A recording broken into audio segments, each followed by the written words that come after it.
Rehabilitation. Pruning muna tapos abunuhan. Sa mga 25 feet. 25 feet.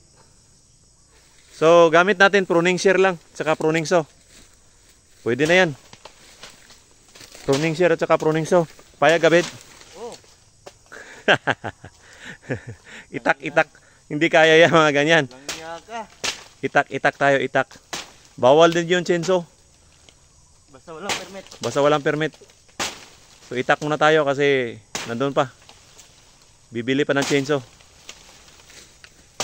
Re-registro mo muna sa DNR. O, parehistro sa DNR. Tsaka mag-chainsaw. Pero grabe, no? Parang bahay. Pero ang daming bunga. Pag testing mo, David. Bakit mo i-rehab? Yan. Dilaw. Daming bunga. Nasa 200 yata yung bunga. Good, no? Good, di ba? Linis ng buong Pwede na siya pero ano, kulang. dry siya tapos ang liliit.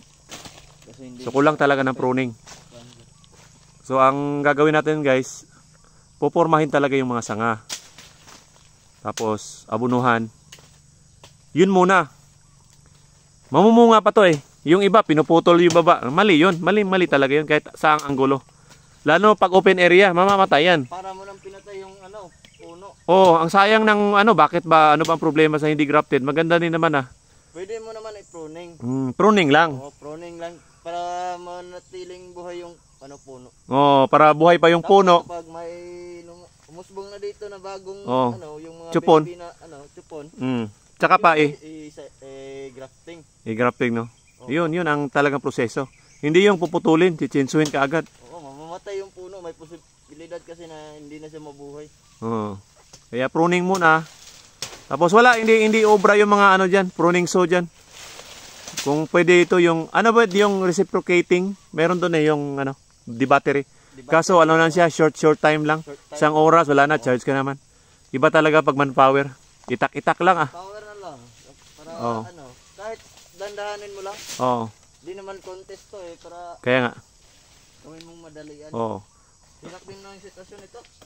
Tapos gagamitin natin yung mga sugat niya. I-sprayhan natin. Fungicide, mga ganyan. Tapos may mga spray paint kung pwede. Pero sa kakao, hindi naman masyado talaga sa kakao. Basta meron ka lang program sa spraying. Grabe no? Wala dito. Parang bahay nga oh.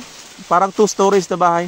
Dandahanin mo lang. Dapat maano mo yung sa ibaba muna bago ka sa itaas. Oh, clean inside first, di ba? Oo. Ayan, natuto na yung tao ko. Yung pag-ikot mo hindi makakasagabal sa'yo.